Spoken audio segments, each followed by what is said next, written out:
Listen. Really listen. What do you hear around you right now? Maybe the distant hum of traffic. Maybe the whisper of air through vents. Maybe just the sound of your own breathing. Sound is everywhere. It's always there. You're so used to it that you don't even notice anymore. But what if it disappeared? What if suddenly, without any warning, every sound cut out and left only emptiness behind? My name is Nolan Pierce. I was an acoustic specialist for classified military operations. Past tense, because after what happened on that island, I can't do my job anymore. I can't trust sound. I can't trust silence. And I sure as hell can't trust what lives in the spaces between. This is the account of Operation Quiet Reef. What we found there. What found us. And what we brought home. The mission briefing came on a gray Tuesday morning in March. I sat in a sterile conference room with 5 other people, all of us cleared for operations that officially didn't exist. Commander Caleb Rourke stood at the front, his posture military perfect, his face carved from granite and discipline. 15 years of black ops had turned him into something more machine than man. He felt nothing. Or if he did, he never let it show. 6 weeks ago, Rourke began, pulling up a satellite image. Maritime surveillance detected an anomaly in the South Pacific. Grid reference Papa 74 Delta, an island that doesn't appear on any historical maps but clearly exists in current imaging. The image showed a small landmass maybe 3 miles across, dense with jungle, ringed by coral reefs. It looked completely ordinary, unremarkable. The kind of island you'd see 1,000 times in the Pacific and never think twice about. The island isn't our primary concern, Rourke continued. It's what our monitoring systems are picking up, or rather, what they're not picking up. He nodded to me, and I stood, pulling up my acoustic analysis on the screen. This was my specialty, the strange places where sound behaved in ways it shouldn't. Every ocean monitoring station within 200 miles registers normal maritime activity, I explained, watching the graphs scroll across the display. Ship engines, whale migration patterns, tectonic activity, wave dynamics, standard acoustic signatures for this region. But when those same systems focus on this specific island, I pulled up the comparison data. Nothing. Absolute zero. No ambient sound. No wildlife. No wind. No waves breaking on the shore. Equipment malfunction? One of the analysts asked. That was our first thought. We replaced every sensor in range, ran full diagnostics on all satellite systems, even deployed a recon drone with redundant audio equipment. I showed the drone footage. Clear video of swaying trees, birds in flight, waves hitting the beach. The camera worked perfectly. Visual confirmation of wind, water movement, biological activity, but the audio recorded nothing. Not static, not interference, just complete absence. The room fell into an uncomfortable silence, the kind that comes when people realize something is fundamentally wrong with reality. That's not possible, someone said. That's what makes it interesting, Rourke replied. We're going in, small team, fast reconnaissance, document the phenomenon and extract. Pierce, you're our acoustic specialist. Elias Crow handles any indigenous contact. 4 security personnel for support and protection. We deploy in 72 hours. Elias Crow sat near the back, his weathered face thoughtful. He was maybe 10 years older than me, with gray streaking his dark hair and deep lines around his eyes that came from years spent studying cultures most people didn't know existed. He'd lived with isolated tribes, learned their languages, earned their trust. He understood that the strangest things often had the simplest explanations, and the simplest things sometimes hid the deepest mysteries. Commander, Elias said carefully, do we have any intelligence on inhabitants? If this island exists and we've never documented it, someone might be living there who specifically doesn't want to be found. Satellite imaging shows structural evidence, potentially inhabited, potentially abandoned. That's what you're there to determine. Rourke's tone made it clear the discussion was over. This mission is classified level 5, Standard Black Ops protocol. You don't exist, the island doesn't exist, and this conversation never happened. Dismissed. 3 days later, we were on a Navy transport cutting through Pacific swells under a cloudy sky. The crew kept their distance from us, the way they always did with classified teams. We were ghosts passing through their world, there and not there simultaneously. I spent most of the voyage obsessively checking my equipment: directional microphones, spectrum analyzers, vibration sensors, acoustic mapping software, portable recording systems, everything designed to capture, measure, and understand sound in all its forms. If something on that island was absorbing or blocking acoustic energy, I was going to document exactly how it worked. Elias spent his time reviewing anthropological databases, though there was nothing specific to our destination.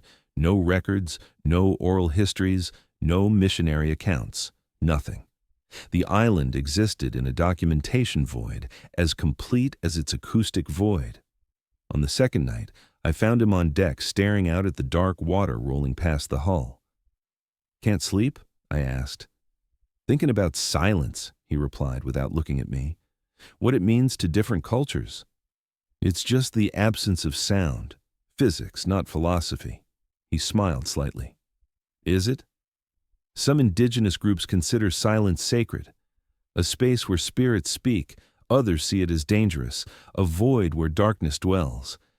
And some," he paused, choosing his words carefully, "some believe silence is a price, something you pay to keep other things away.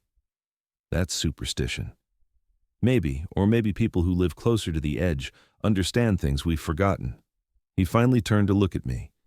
"Nolan, if we find people on this island, if they've chosen silence, we need to respect that. We can't just barge in with our questions and equipment. We're scientists, not colonizers. We're here to observe and understand." "Are we?" His expression was serious. "Or are we here to take something that doesn't belong to us, to steal knowledge from people who might have very good reasons for keeping it hidden?" "You're being dramatic." "Am I?" He looked back at the water. "Just promise me you'll be careful. Some boundaries exist for good reasons. Some silences should stay silent." I should have listened, should have heard the warning in his words, but I was too focused on the mystery, too eager to be the one who solved what everyone else found inexplicable. We reached the island's coordinates at dawn on the third day. The sun broke over the horizon, painting the sky in brilliant oranges and golds. And there it was, the island, solid and real and completely, utterly silent. The ship's engines throbbed beneath our feet. Crew members shouted orders to each other. Equipment clanked and scraped against metal. The ocean was alive with the usual maritime sounds. But when I aimed my directional microphone at the island, my equipment flatlined. 0 decibels, 0 frequency response, 0 vibration, complete acoustic void. "That's impossible," I muttered, checking my calibration. The equipment was working perfectly. It was the island that was wrong. Rourke appeared beside me, his face unreadable as always. "What are you getting?" "Nothing.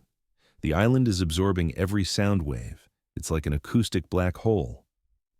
"Can that happen naturally?" "No, sound is energy. It doesn't just disappear. It has to go somewhere, transform into heat or motion or something else. This," I gestured at the readings, "this violates basic physics." Rourke's jaw tightened almost imperceptibly, the only sign he was concerned. "Prep the landing team. We go in 30 minutes.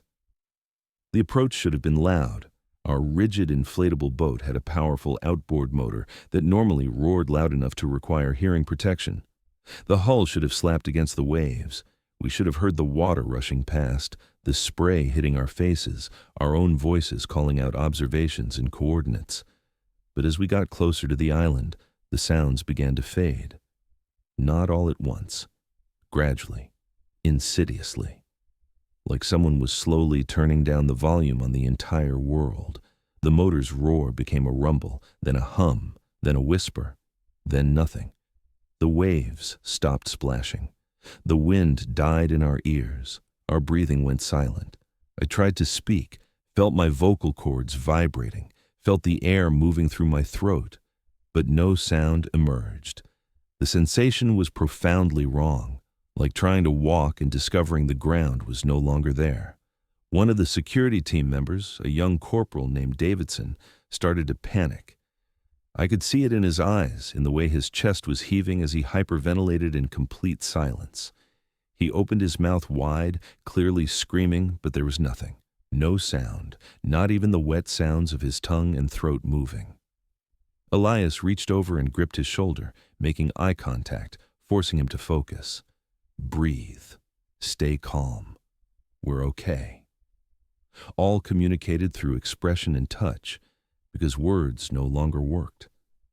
The boat scraped onto the beach, and we felt the impact through our bodies but heard absolutely nothing.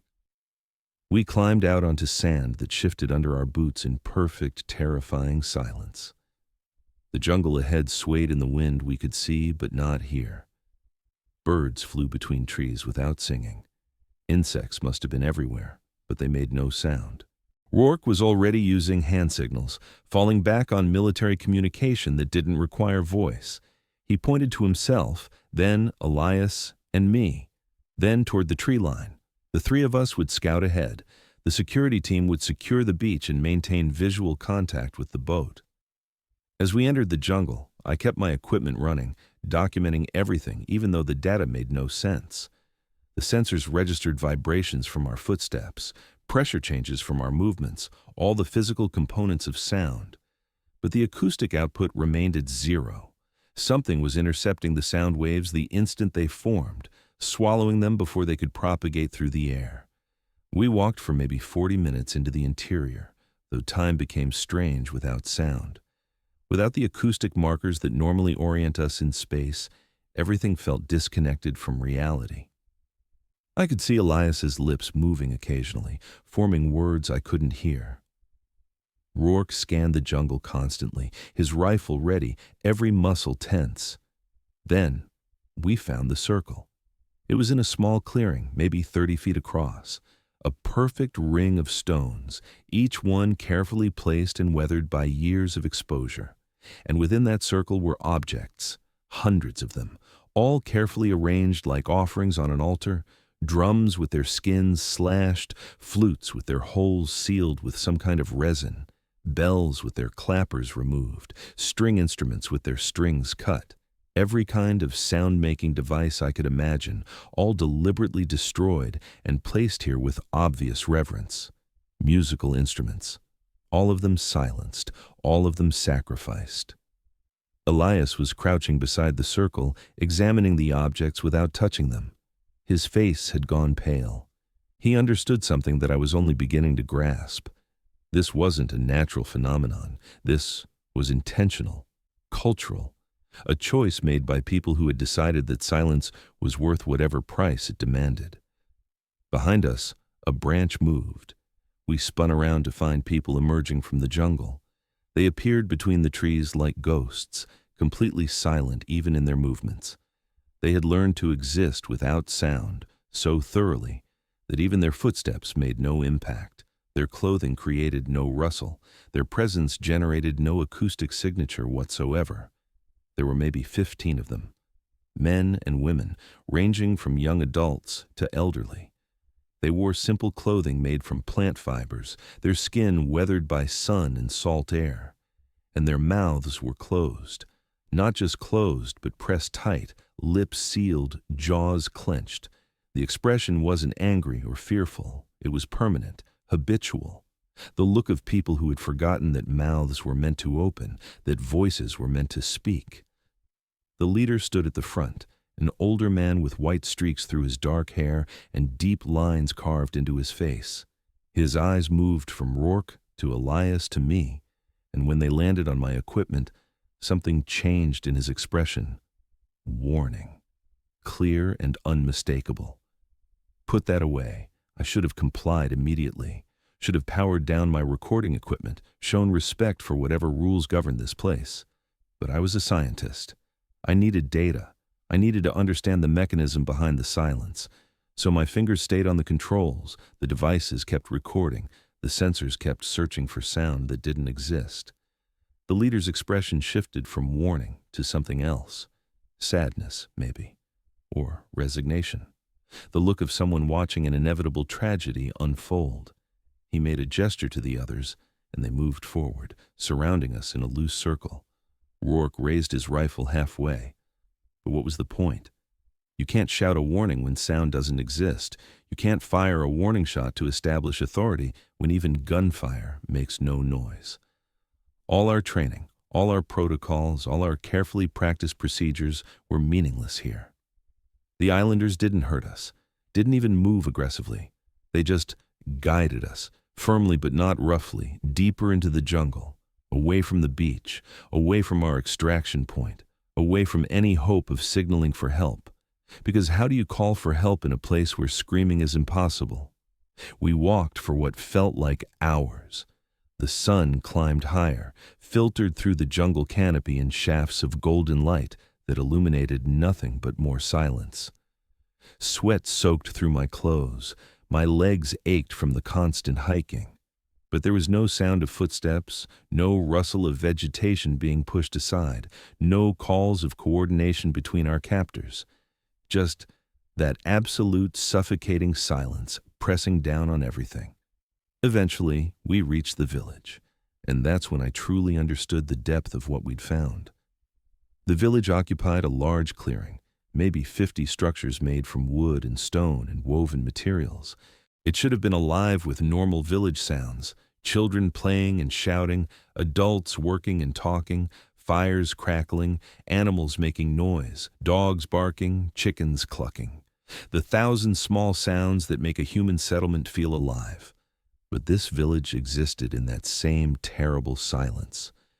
Children played games I couldn't understand because I couldn't hear the rules being explained. A woman was weaving cloth on a loom, and I could see the shuttle passing back and forth. But there was no click of wood on wood, no rhythm of thread sliding through thread. Men were working on a boat hull, and I could see their adzes cutting into the wood, but there was no impact sound, no scrape of tool on fiber. They had adapted completely, learned to live entire lives without sound, without conversation, without laughter, without song. In the center of the village stood a larger version of the stone circle we'd found in the jungle. This one was maybe 15 feet across, and the number of silenced instruments within it was staggering. Hundreds, maybe thousands. Layers of drums and flutes and bells and rattles, all destroyed, all offered up to whatever demanded this terrible price. The leader brought us to the largest structure, clearly some kind of communal building. Inside, he gestured for us to sit on woven mats. We did because resistance seemed pointless. Rourke's hand never left his rifle, but he didn't raise it. He was beginning to understand, as we all were, that violence would accomplish nothing here. The leader sat across from us and began to gesture, to communicate through movement and expression, through drawings scratched in the dirt floor. It was slow, painstaking. But Elias watched intently, his anthropological training engaging, and gradually he began to gesture back, to ask questions and receive answers through this primitive but effective language of motion. The story emerged piece by piece, like a puzzle being assembled in the growing darkness. The island had once been like any other, full of sound and life. The people had sung songs and told stories and laughed with joy. They had drums for celebrations and flutes for festivals and voices raised in communal happiness. Then something came from below. The leader's gestures became more urgent, more fearful. He drew shapes in the dirt that hurt to look at, that didn't make geometric sense. Something from the deep ocean, something ancient and vast and utterly alien. Something that heard their sound and was drawn to it like a moth to flame. It rose one night during a great festival, when the entire island was filled with music and celebration. It rose from the depths, and it listened. And in listening, it learned that this tiny island contained something it desperately wanted, something it needed. Sound, human sound, voices and laughter and music, the acoustic signatures of life and joy and community. And so it offered a trade. The leader drew it out carefully in the dirt. The entity, whatever it was, would protect the island, would ensure fresh water flowed year-round, would bring fish to their nets and grow crops in the thin soil, would turn aside the typhoons that devastated other islands, would keep them safe and fed and healthy. In exchange for one thing, every sound they made, every word spoken, every song sung, every laugh shared, all of it would belong to the entity. The island would absorb it, collect it, deliver it to whatever waited in the darkness below. Silence wasn't a choice. It was the price of survival. The elders had debated. Some wanted to refuse to take their chances with nature and storms and starvation. But others pointed out the practical reality. They were dying. The island's resources couldn't support their population. Disease was spreading. Typhoons had destroyed their crops 3 years running. They were facing extinction. So they accepted. They agreed to the pact. And the very next day, the silence fell. It happened all at once. The leader conveyed through increasingly frantic gestures. Every person on the island tried to speak at dawn, and no sound emerged. The drums made no noise when struck. The flutes produced no music when blown. Even the impact of stones striking together created only vibration, not sound. The entity had collected its first payment, and it would continue collecting. Forever. Generations had passed since then. Children were born into silence, grew up never hearing their own voices, lived entire lives without knowing what sound felt like. They had no memory of music, no concept of what had been lost. For them, this was simply reality. But the elders remembered, or rather, they remembered the stories passed down through gestures and drawings. The last generation to hear their own laughter, the last time someone sang, the moment the silence fell and never lifted. The leader looked at me directly, and his expression was absolutely clear, even without words. "You're breaking the pact. My equipment, my microphones desperately searching for sound, my sensors trying to measure what had been given away. I was attempting to steal back what no longer belonged to humanity, what had been traded for survival." I reached for my vest, started to power down the recording devices. But even as my fingers found the switches, I knew it was already too late. Because outside the structure, somewhere in the village, someone had made a sound. I felt it before I understood what was happening. A change in air pressure. A vibration that wasn't sound, but was something close to sound, like the moment before lightning strikes, when every hair on your body stands up and the atmosphere itself seems to hold its breath. The islanders' faces changed, every single one of them, all at once, from calm acceptance to absolute terror, primal, instinctive terror that transcended culture and language. The leader shot to his feet, his eyes wide, gesturing frantically toward the door. Even without words, his meaning was unmistakable. Hide, now, it knows. The ground beneath us trembled, still no sound, but the physical impact was undeniable. Something massive had moved beneath the island, something that had been sleeping in the depths and was now stirring. Now, aware that the silence had been broken, Rourke was on his feet instantly, rifle raised, scanning for threats. Elias grabbed my arm, pulling me toward the doorway. The islanders were scattering with the fluid coordination of people who had practiced this scenario countless times. They knew the protocol. They knew what happened when sound escaped into the world. We burst out of the structure into controlled chaos. The village was in motion, people running to specific buildings, pulling children along, moving with purpose, but still in that eerie silence. Even their panic made no noise. Even their fear was muted. The ground shook again, harder this time, rhythmic pulses coming from somewhere far below. I could feel each impact in my chest, in my bones, in my teeth. The vibrations were increasing in frequency, like footsteps approaching, or like a heartbeat accelerating. Then the screaming started. Not human screaming, something else entirely, something so vast and loud and overwhelming that it bypassed my ears completely and resonated directly inside my skull. After hours of absolute silence, the sudden presence of sound was physically painful. I collapsed to my knees, hands pressed uselessly to my ears, and it did nothing. The sound was inside me. Inside all of us. It was calling, demanding, collecting what was owed. Around the village, trees began to shake violently, not from wind, from vibration. The sound was so powerful it was making solid matter resonate in sympathy. Leaves fell from branches like rain. Small stones cracked and split. The woven walls of structures rippled like water. And through it all, that terrible cry continued, rising and falling in patterns that almost resembled language. It was angry.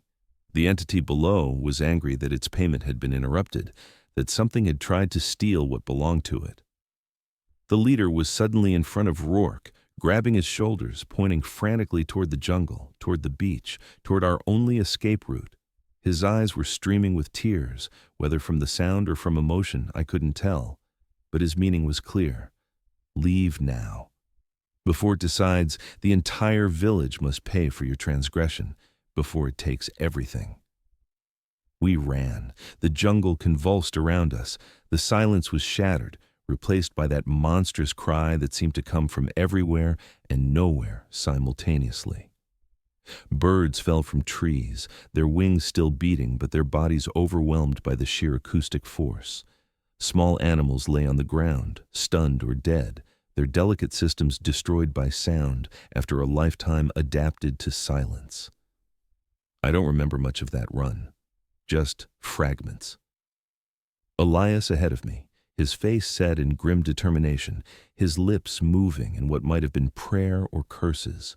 Rourke behind us, rifle ready, tracking threats that never materialized because the real threat was beneath our feet.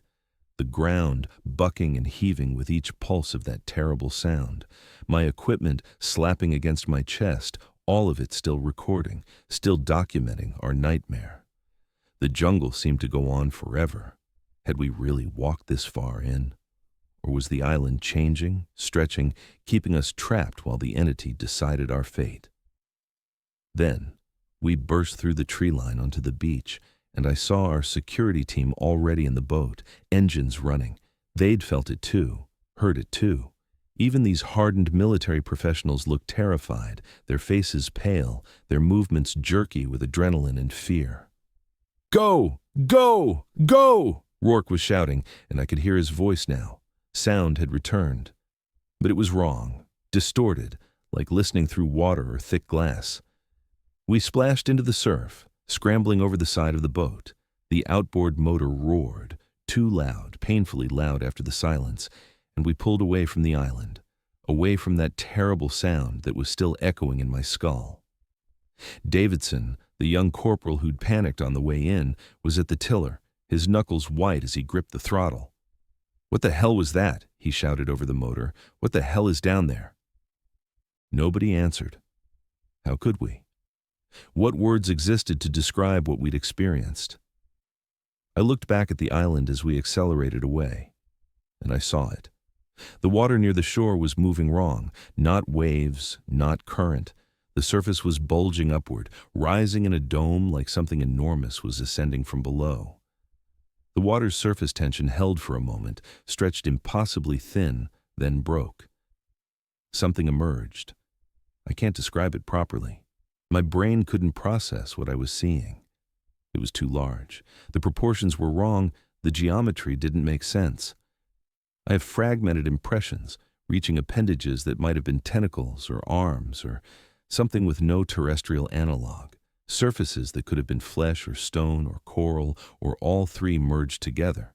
An opening that might have been a mouth, vast enough to swallow our boat whole.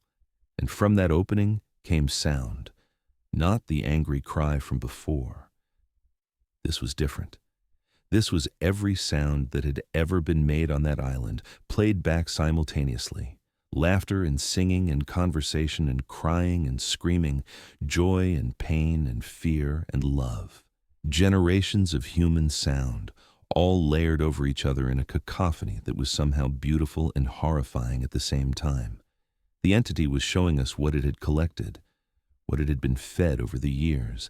Every silenced voice, every forbidden song, every suppressed laugh, all of it stored somehow in that vast alien consciousness, preserved and replayed like a perverse audio library. It lasted maybe 15 seconds. Then, the thing sank back beneath the surface, taking all that stolen sound with it. The water settled, the waves normalized, the island stood silent once more, as if nothing had happened. But we knew. We'd seen.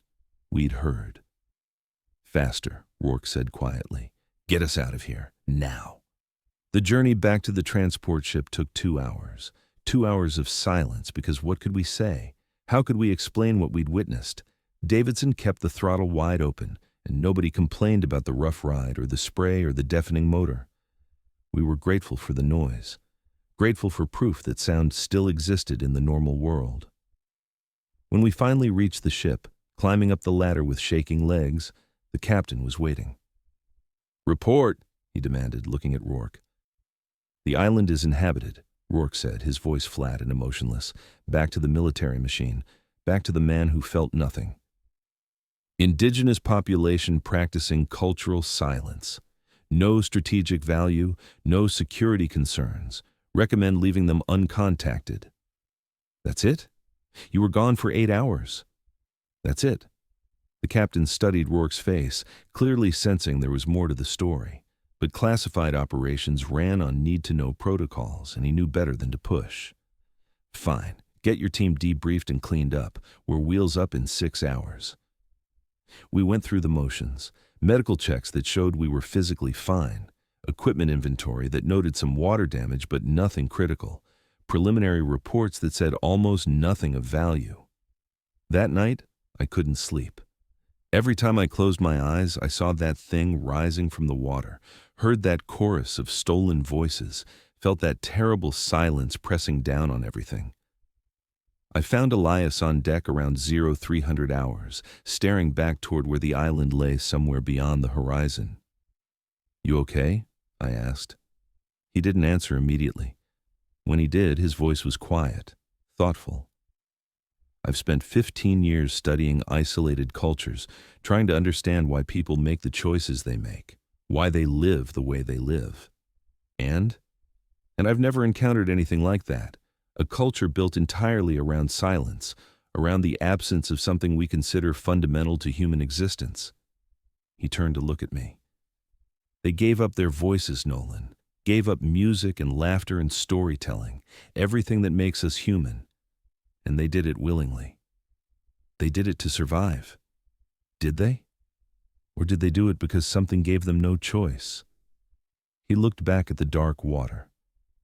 "That thing down there, whatever it is, it's been collecting sound for generations, feeding on it, growing stronger from it.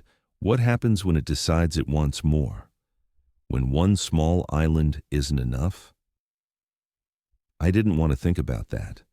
Didn't want to imagine that entity spreading its influence to other islands, other coastlines, other populations. An expanding zone of silence, creeping across the ocean, one community at a time. "It won't," I said, trying to convince myself as much as him. "It's contained, localized. Whatever agreement the islanders made, it's specific to that place." "You hope?" "I have to hope, because the alternative is unthinkable," Elias finished. "Yeah." We stood in silence for a while, listening to the ship's engines, the waves against the hull, the wind in the rigging.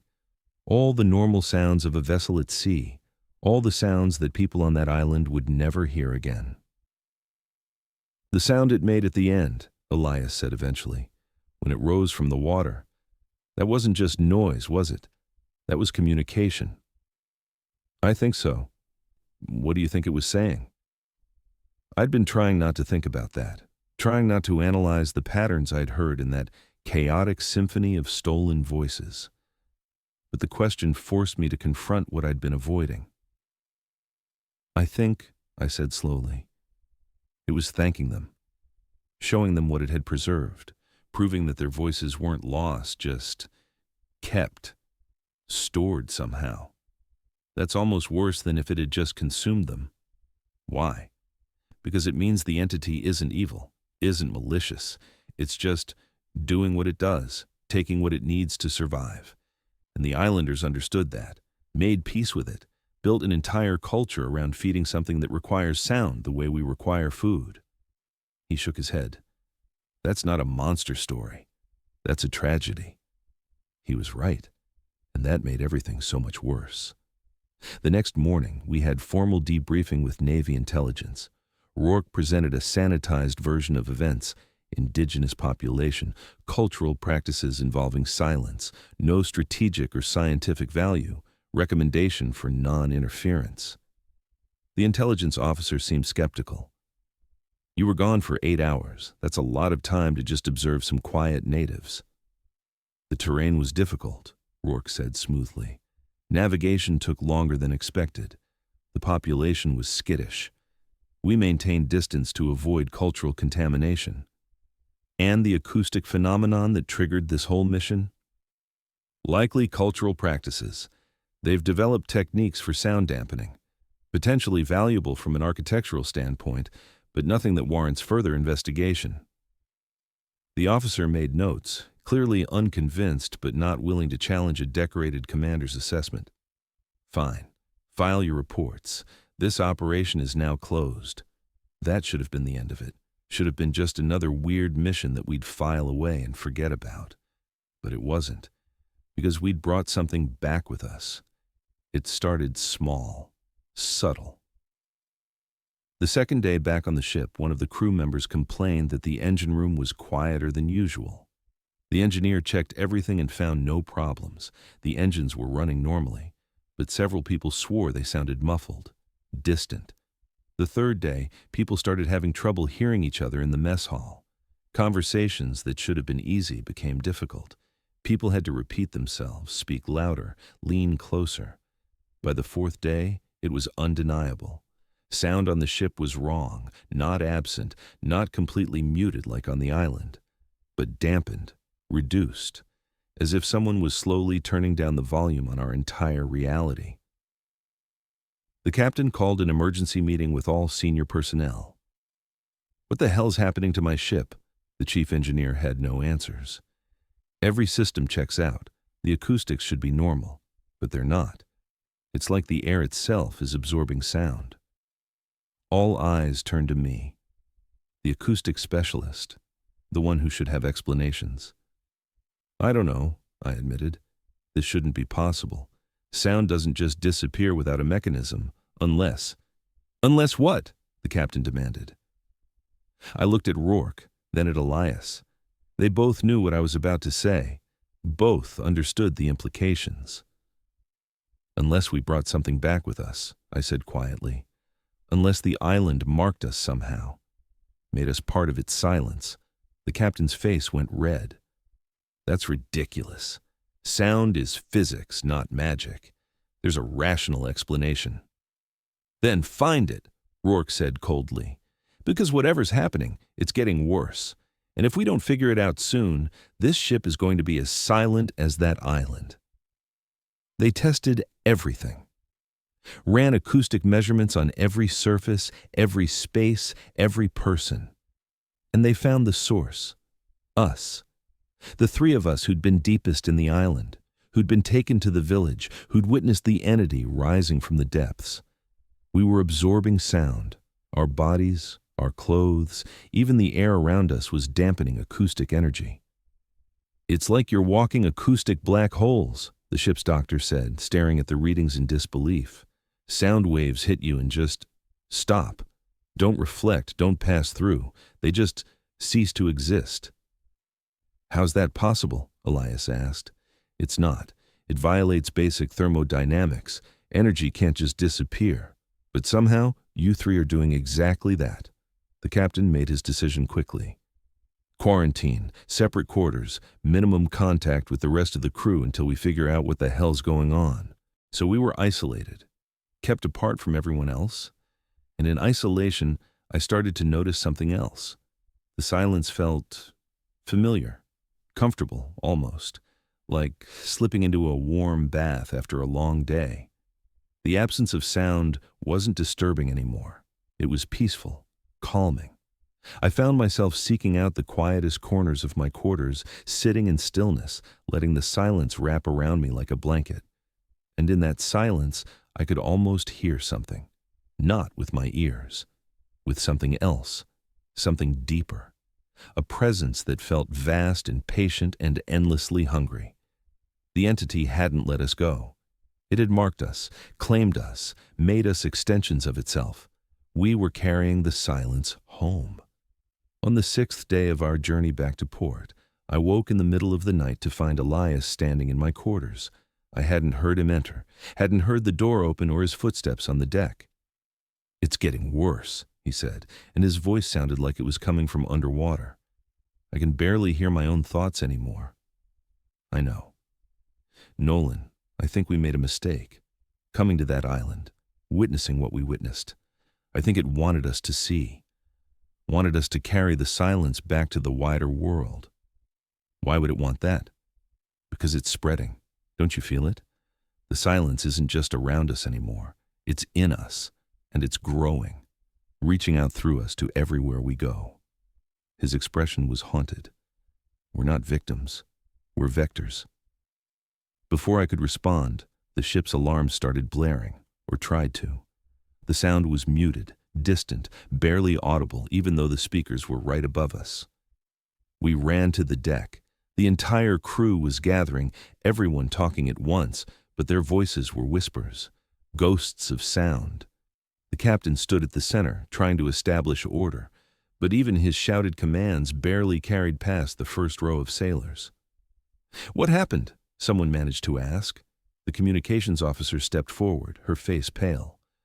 "We tried to radio Port Authority, confirm our arrival time. But..." She paused, struggling with the impossibility of what she was about to say. "But the radio won't transmit. The equipment works, the power's flowing. But when we try to send, the signal just dies, like something's eating it before it can leave the ship." Everyone turned to look at us, at the 3 contaminated crew members who'd brought silence back from the island. "It's them," someone shouted, or tried to shout. The accusation came out as barely more than a breath. "They did this. They brought something back."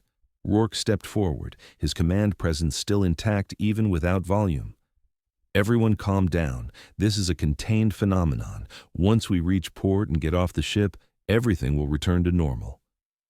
But even as he said it, I could see in his eyes that he didn't believe it, because the silence wasn't just affecting the ship anymore. It was affecting the ocean around us. The waves had stopped making sound. The wind was muted. Even the seabirds that followed the ship were flying in eerie quiet.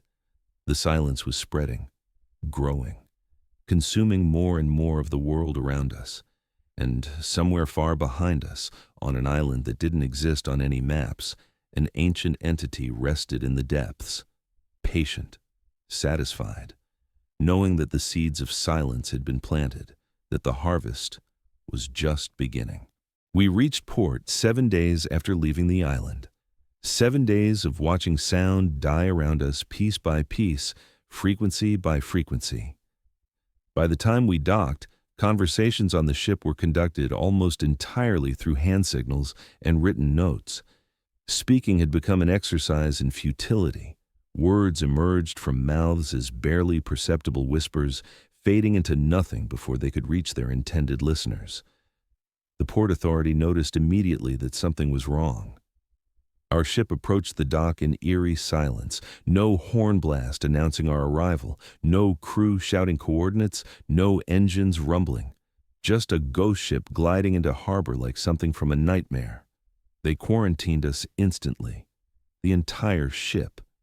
300 personnel locked down while hazmat teams and military specialists tried to understand what the hell had happened to us.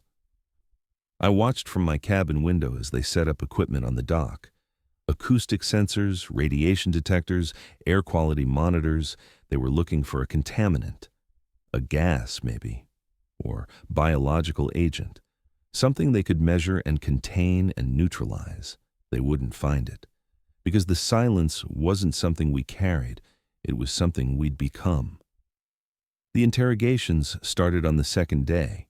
Military Intelligence, CDC, Department of Defense, agencies whose acronyms I didn't recognize.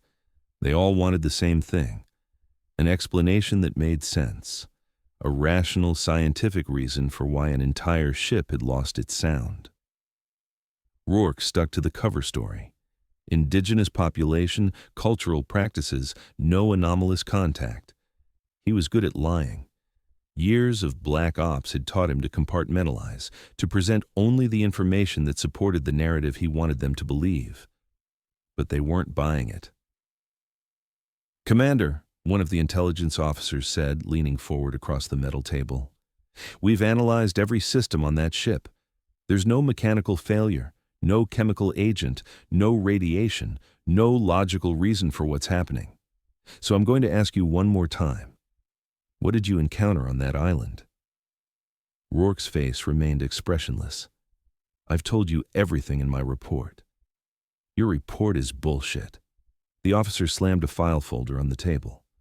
"We've reviewed Pierce's equipment logs. His sensors recorded acoustic impossibilities, sound waves that stopped propagating, energy that simply ceased to exist. That doesn't happen naturally, Commander. So either you tell me what really happened, or I start assuming you brought back some kind of weapon." "It wasn't a weapon." "Then what was it?" Rourke was silent for a long moment. I could see the calculation happening behind his eyes. How much to reveal, how much to hide, whether the truth would even be believed. Finally he said, "It was a god, or something we'd call a god, something that feeds on sound, that takes it as payment for protection. The island gave it everything, every voice, every song, every noise, and in return, they survived." The officer stared at him. "You expect me to believe that?" "I don't care what you believe. It's the truth. And now we've been marked by it. We went into its territory, we witnessed its power, and it let us leave. But it sent something back with us, a piece of the silence, a seed." Rourke's voice was flat, emotionless, but I could hear the fear underneath. "And it's growing." They didn't believe him. How could they? It sounded insane, a monster that eats sound, an island that trades voices for survival. It was mythology, not science, but the evidence was undeniable. 3 days after we docked, the silence had spread beyond the ship. Dock workers started reporting acoustic anomalies, sounds that seemed muffled or distant, conversations that became difficult to hear, equipment that produced less noise than it should. The military tried to contain it, established a perimeter around the entire port facility, restricted movement in and out, started testing everyone who'd had contact with the ship or its crew. It didn't matter. The silence was already loose. I was in isolation when Elias came to see me one final time. They'd separated us days ago, trying to determine if proximity to each other amplified the effect. He looked terrible, pale, gaunt, with dark circles under his eyes that suggested he hadn't slept in days. He sat down across from me in the monitoring room, and we stared at each other through soundproof glass. They'd given us paper and pens to communicate. Elias wrote, "It's in my dreams now, the entity. It shows me things." I wrote back, "What things? Other places, other islands, other populations that made the same trade. Silence for survival." "It's not alone, Nolan. There are others like it, all over the world, all collecting sound, all growing stronger." My hand trembled as I wrote, "Why is it showing you this?" "Because it wants us to understand. We're not victims. We're missionaries. It's using us to spread the silence, to prepare more feeding grounds."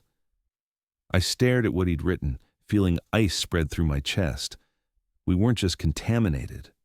We were converted, transformed into something that served the entity's purposes. "What do we do?" I wrote. Elias looked at me for a long moment. Then he wrote something that made my blood run cold. "We go back. We're the only ones who can. We go back to the island, and we end this. Whatever it takes." Before I could respond, alarms started blaring throughout the facility, or tried to. The sound was distant, muted, barely audible even though the speakers were directly overhead. Through the window, I could see personnel running, evacuating. Something had gone wrong. An officer burst into the room, his mouth moving rapidly, clearly shouting orders I couldn't hear. He grabbed Elias's arm, pulled him up, started dragging him toward the exit. I stood too, pressing against the glass, trying to understand what was happening. Then I saw it through the far windows. The silence had reached the city. I could see buildings in the distance, cars moving through streets, people walking on sidewalks, all of it happening in complete silence. The acoustic dampening had spread miles beyond the port, and it was still growing. They evacuated us to a military facility inland, somewhere in the desert, far from population centers. The logic was simple. If the silence was spreading, get us away from people, minimize the impact. But the silence didn't care about distance. It followed us like a shadow, like a stain that couldn't be washed away. Within a week, the facility was silent. Within 2 weeks, the nearest town reported acoustic anomalies. Within a month, the entire region was affected, and we could feel it growing stronger. The entity's presence became more pronounced, more real. Sometimes I'd wake in the middle of the night convinced I could hear breathing, slow, deep rhythmic breathing that came from somewhere far below, from depths that shouldn't exist beneath the desert floor. It was reaching through us, using us as anchors to extend its influence beyond the ocean, beyond its natural habitat. The government stopped trying to contain us after that. What was the point? We weren't the contamination. We were the source. As long as we existed, the silence would spread. They presented us with options, carefully worded, diplomatically phrased. But the meaning was clear. Voluntary termination would be viewed favorably. It would be quick, painless, and it might stop the spread. Rourke refused. I've spent 15 years following orders, doing things that kept me awake at night. But this? I'm not dying because some bureaucrat is afraid of something he doesn't understand. Elias was quieter, more contemplative. Maybe it would work. Maybe without us the silence would recede, return to the island. Or maybe, I said, it's already too late. Maybe we were just the beginning.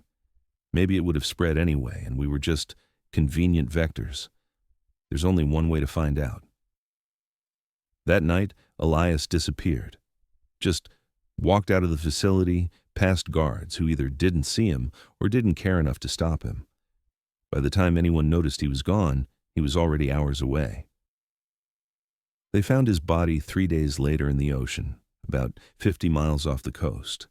He'd somehow acquired a boat, sailed out alone and gone overboard, drowned himself in deep water. The silence around the facility didn't recede. Rourke left a week after that. Didn't ask permission, didn't say goodbye. Just vanished one morning, and nobody went after him. I think they were relieved. 2 of the 3 contaminated personnel gone, only 1 left to monitor. Only me.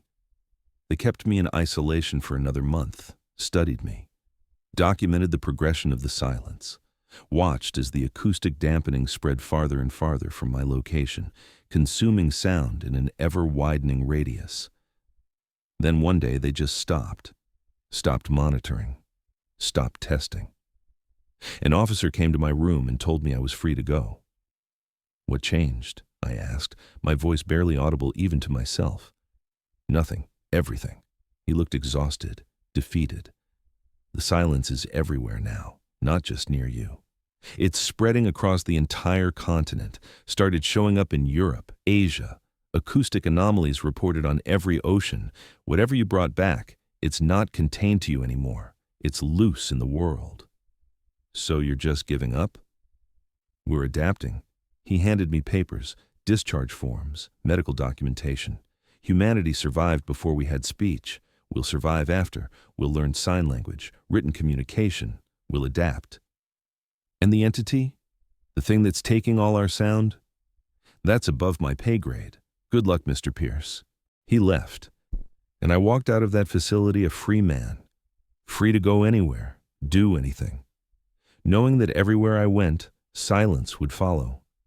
I thought about Elias's note, about going back to the island, about ending this somehow, but I didn't, because deep down I understood something that terrified me. The entity didn't want to destroy us. It wanted to transform us, to make us like the islanders, quiet, peaceful, adapted to life without sound. It was offering the same trade to the entire world that it had offered to one small population generations ago: silence for survival, peace for payment. And maybe, I thought as I walked through a city where cars moved silently and people gestured instead of speaking, maybe that wasn't the worst thing that could happen to humanity. I returned to my apartment, my old life. Everything was the same, but different. My neighbors moved through the building like ghosts. The traffic outside flowed in eerie quiet. Even the wind seemed muted, softened, transformed into something gentler than it had been. I started writing this account 3 months after leaving the facility. Not because I thought anyone would believe it, not because I wanted to warn anyone, the warning came too late, but because I needed to document what happened, needed to remember that the world was once full of sound, that people once sang and laughed and shouted and cried out loud. That silence was once something unusual, something to be noted and remarked upon. Now it's just the way things are. I see news reports sometimes on websites that update without sound. The silence has spread to every continent. Scientists are still studying it, still trying to understand the mechanism. They've developed new technologies, tactile communication devices, visual alert systems, enhanced sign languages. Humanity is adapting, just like that officer said we would. But I wonder sometimes what the world sounds like to the entity. If it can hear every silenced voice, every suppressed laugh, every unspoken word. If it's collecting all of it somewhere in the depths, preserving it the way it preserved the islanders' sounds. And I wonder if someday, when it's collected enough, it will play it all back. One vast symphony of everything humanity ever said or sang or screamed, all layered together into something beautiful and terrible and utterly alien. Last week I had a dream. I was back on the island, standing on that silent beach. The villagers were there, watching me with expressions I couldn't read. And the tribal leader approached, moving with that fluid grace that comes from a lifetime without sound. He didn't speak, couldn't speak, but he gestured, and somehow I understood perfectly. Welcome home. I woke with tears on my face, not from fear, from recognition, because he was right. This silence that's spreading across the world, this isn't an invasion, it's a homecoming. Humanity spent millennia making noise, filling every space with sound, drowning out the quiet places where ancient things dwelled. And now, those ancient things are taking back what we borrowed, reclaiming the silence that existed before we learned to speak. The entity isn't killing us. It's teaching us what we forgot. That silence isn't absence, it's presence. It's the natural state of the world, and sound, human sound at least, was always just temporary, just borrowed, just a brief moment of noise in an eternity of quiet. I don't fight it anymore. Don't try to make sound, don't struggle against the growing silence. Instead, I sit in my apartment and I listen. Really listen. To the nothing that's becoming everything. To the vast, patient presence that's spreading across the world like a tide coming in. And in that silence, I can almost hear something. Not with my ears, with something deeper. Something that's been sleeping inside humanity since before we learned to speak. The entity is calling, has always been calling. We were just too loud to hear it before. Now, finally, we're learning to listen. Yesterday, I went to the ocean, stood on the beach and looked out at the water. It was completely silent. No waves breaking, no wind, no gulls crying overhead, just perfect, absolute quiet. And I felt something move beneath the surface, something vast and old and endlessly patient. It was thanking me, not for spreading the silence, for accepting it, for understanding what the islanders understood generations ago. That survival sometimes requires sacrifice, that peace sometimes demands silence, that the price of living in a world with ancient things is learning to share that world on their terms. I'm writing these final words not as a warning. Warnings don't matter anymore. The silence is here. It's spreading. And soon everyone will have to make the same choice the islanders made. Fight and fail, or accept and adapt. I've made my choice. Tomorrow I'm buying a boat, sailing back to those coordinates in the Pacific, back to the island that doesn't exist on any maps, back to the village where people live entire lives without speaking, back to where this started. Not to end it, not to fight it, but to join it, to become what we're all becoming anyway, to embrace the silence instead of resisting it. The entity is waiting, has always been waiting. And now, finally, I'm ready to answer. If you're reading this, the silence has probably reached you too. You've felt your voice growing quieter, felt sounds fading around you, felt the presence of something vast and hungry, consuming the acoustic world piece by piece. Don't be afraid. The islanders weren't afraid. They understood. They accepted. They survived. We will too. We'll learn to communicate without sound, to express ourselves through gesture and expression, to live in a world where silence isn't emptiness but fullness, where quiet isn't absence but presence. And maybe, in a few generations, our descendants won't even remember what sound was like, won't miss what they never knew. They'll be born into silence and live in silence and die in silence, never knowing anything different. Maybe that's how it was always supposed to be. Maybe we were the anomaly, the brief, noisy interruption in an otherwise quiet universe. And now the universe is correcting itself, returning to its natural state, returning to silence. I can hear it calling now, not in my ears, in my bones, in my blood, in the deepest parts of my consciousness that existed before language, before thought, before humanity learned to make noise. The entity is calling, and this time, I'm going to answer. The island waits. The village waits. The silence waits. And I'm ready to come home, to finally be quiet. Listen. Do you hear it? The silence is spreading, and it's beautiful.